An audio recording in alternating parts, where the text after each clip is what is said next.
Blessings and welcome to the Path to Freedom. My name is Daniel Roquillo, and as always, I'm very grateful that you're choosing to tune in, that you are choosing to participate, to be a conscious participant in the unfoldment and the expansion of who and what you are. That you're a conscious participant in allowing for ever greater and grander expressions of who and what you are to emerge.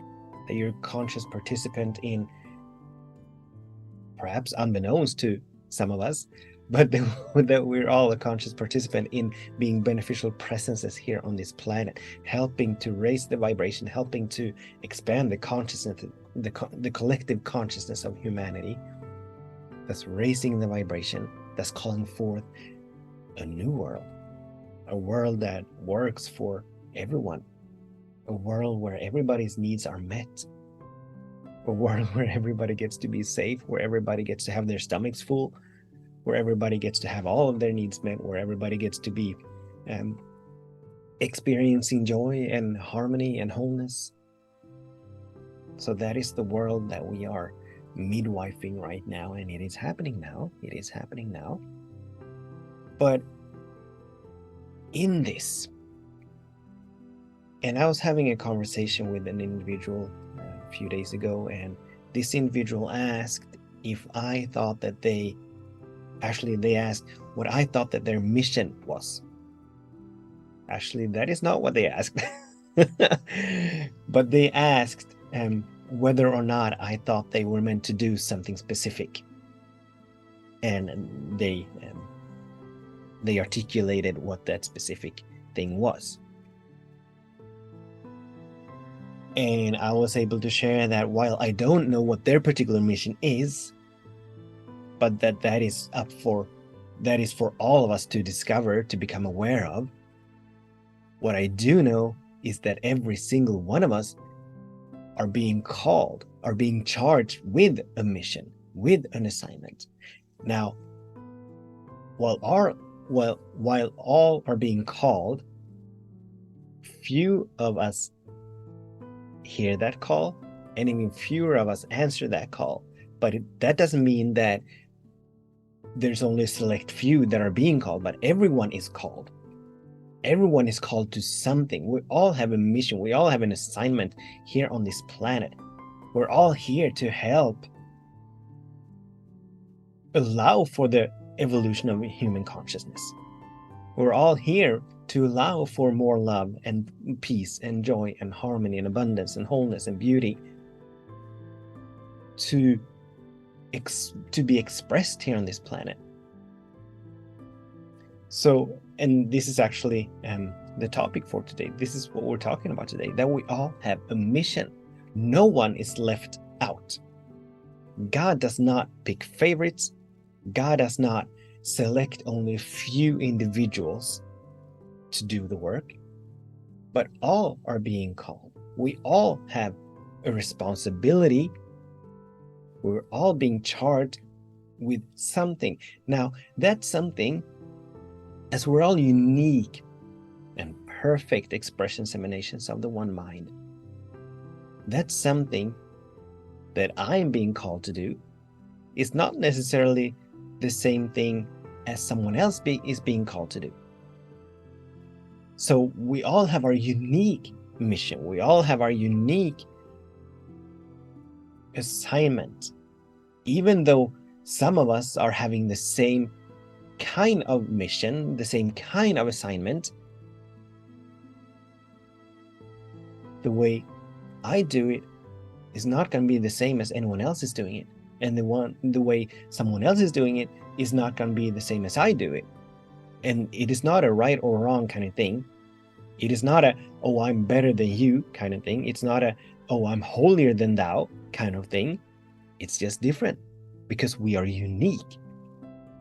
And our assignments and our missions is based on that uniqueness. So we're not going to find our assignment necessarily in the world, but we want to tap into what we are inspired by, what we are compelled by, what we feel our hearts desire and long for to express, to reveal. And that's how we get in touch with our assignment. And so we go with that. Now, our assignment may not necessarily be our bright livelihood. It may not necessarily be the big breadwinner. It may not necessarily even pay money at all. Or it may. It may. But the financial aspect of it, that is not what matters. What matters is that we step into, that we say yes to the assignment that we've all been called to. And that obviously, that assignment, that heart's desire, that dream, that vision, that goal, that intention, it needs to be in alignment with midwifing a new world. It needs to be in alignment with being a beneficial presence on some level. So the assignment that we're here to carry out, that we're being charged with, it is never about me getting more. It is not ever about me or us making more money, or having a fancier car, or buying a bigger house. That might be in alignment with, or that might be a byproduct, that might be a byproduct of us fulfilling our mission.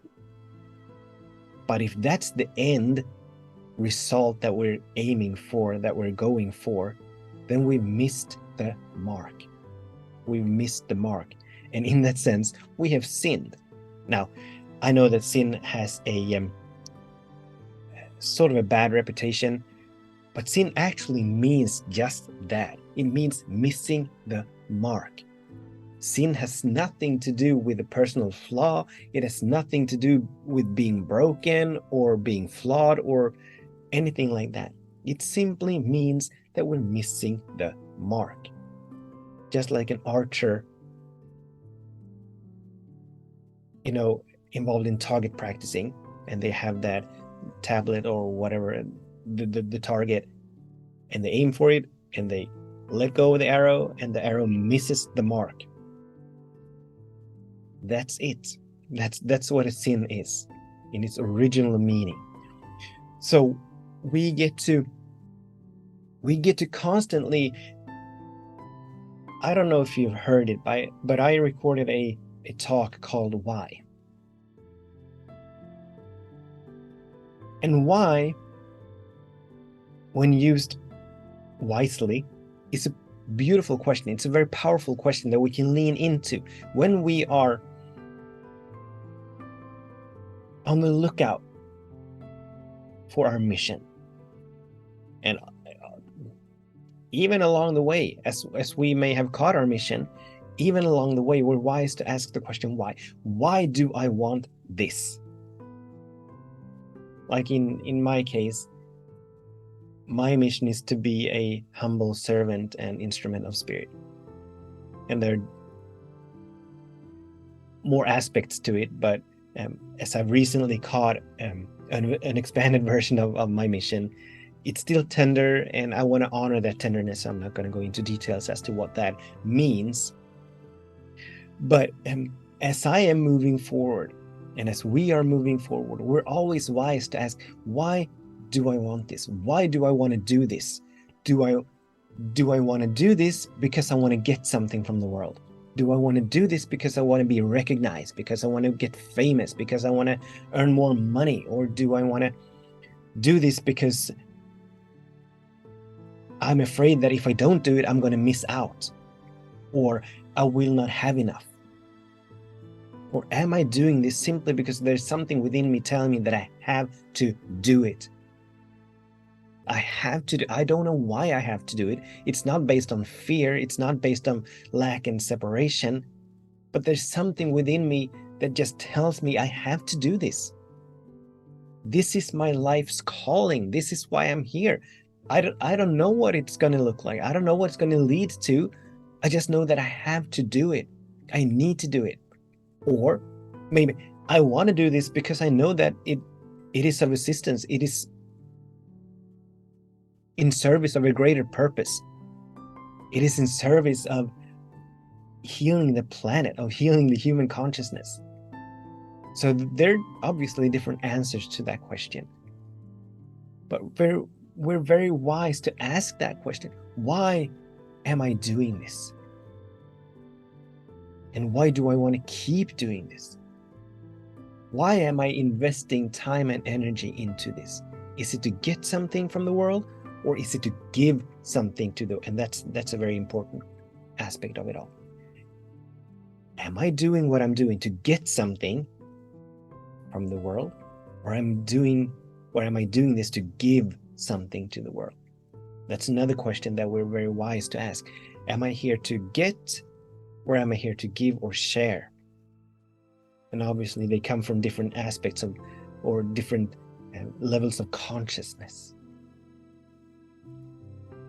The ones of us who are here to give and to share, we are operating from the consciousness that we have, from an abundant consciousness, from a more than enough consciousness. Those of us who are here seeking to get, for the world to give me what I think I need, those of us are operating from a lack and scarcity consciousness. I don't have enough, so I need the world to give it to me. I don't have it, so it means that I need to get it from somewhere else. Thus, I need to get. The other aspect, I do have it, and I have more than enough of it, so I get to share it. I get to give it. I get to radiate it. I get to exude it because I have so much of it. And I'm not, obviously not only speaking about money, I'm speaking about everything. Everything. Everything. So, and if we want to live a life filled with joy, not only filled with joy, but a life of ever expanding joy and harmony and wholeness and beauty and abundance and opulence and love, we need to tap into the mission. We need to catch our assignment. If we are working towards trying to get something from the world, there's always going to be that dimension of us that are afraid of not having enough, of not getting enough, of losing what we have. But if we're working towards providing something, serving, giving, sharing, the immense joy that emerges out of that is beyond anything that the world can give us. So, along this path of freedom and of awakening, this is a vital component to the freedom that we're talking about. The freedom to be in joy, even though I may not necessarily have what my surface mind believes and thinks that it needs to be happy. But I get to move into a space, I get to move into a consciousness where I get to be in joy regardless of whether or not I have it. I'm not denying that I may wish that I had it, not denying that there is some part of me that would wish for more of whatever the case may be. But my joy is not dependent upon that. But we're all here to contribute. We're all here to take responsibility. Hey, humanity, the collective consciousness of humanity has got us this far. And this far is at the brink of destruction. So I believe it was Einstein who said that the same consciousness that gave rise to the problem cannot solve the problem. Now, I wouldn't call it a problem, I would call it a challenge. But that the principle still goes, that the same consciousness that gave rise to the challenge cannot solve that challenge, cannot find the solution. But the solution only and ever is in the expanded consciousness. When we release and let go of the small and the limited thought patterns, habitual ways of being and doing that gave rise to the challenge, that called it forth. If we want to move through it, We need to expand our consciousness. We need to raise our vibration. There was probably a point to that, but I don't remember which one it was. And it doesn't matter. So the invitation is, what is our mission? Have we caught our mission or our assignment? Have we caught our reason for being here, the higher purpose for us being here on this planet? Are we contributing to the midwifing, the birthing of a new world, of a new higher state of consciousness? Or are we contributing to keeping the small and the limited in place? Are we here to give? Are we here to get? These are some very powerful questions that we are wise to ask ourselves. So thank you. Thank you for joining into this conversation, and thank you for what I'm trusting, choosing to be a beneficial presence. Thank you for choosing to move toward your mission, to have your life be about realizing that mission, that assignment, that purpose. Until we meet again, I bless every single one of our days, and I bless every single one of our ways. Much love, many blessings. Namaste.